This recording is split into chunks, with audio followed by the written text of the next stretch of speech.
I'm sure you've read the research before and heard about brain breaks. We know they're important.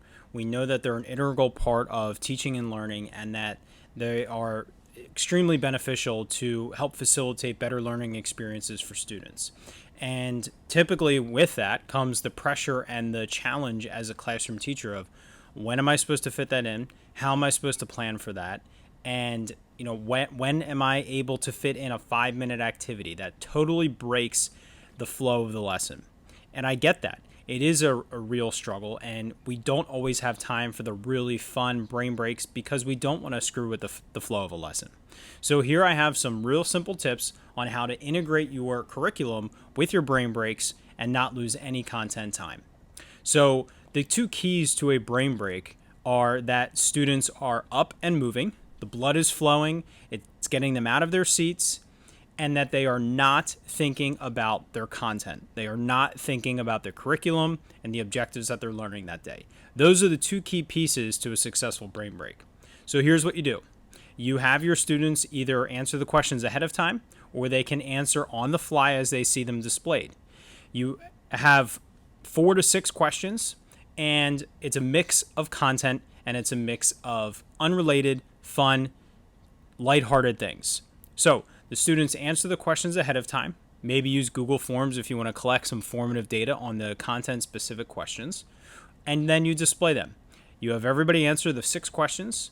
They stand up. They find a partner for number 1. They discuss the content question. Maybe it's controversial where there's not a right or a wrong. They're debating. They're ingrained in the content. You display question number 2. They rotate. They find a new partner. And it's the same idea. Question 3 is lighthearted, fun, unrelated. What's your favorite Netflix show that you're currently watching? Or where's your favorite place to travel to? For adult professional development, I like to mix in how do you take your coffee? Simple things like that in that moment, they've completely forgotten what they're learning, what they're talking about, and they're just in a fun conversation. There's your brain break because you already have them up and moving with the structure of the activity. Question 4, you're jumping right back into your content. So depending on how many questions you want to go through, how many brain breaks you want to involve, but it's a simple way to involve a crucial, necessary brain break without breaking the flow of the lesson and feeling like you need to find a time where you can instruct on the brain break, give them the 3 to 4 minute activity, and then bring them back into the lesson.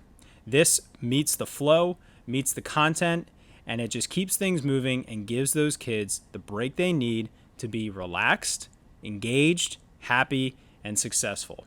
So give it a try. Leave a comment. Tell me how you modify it. Tell me something that you do on your own brain breaks to provide the best learning experiences for your students.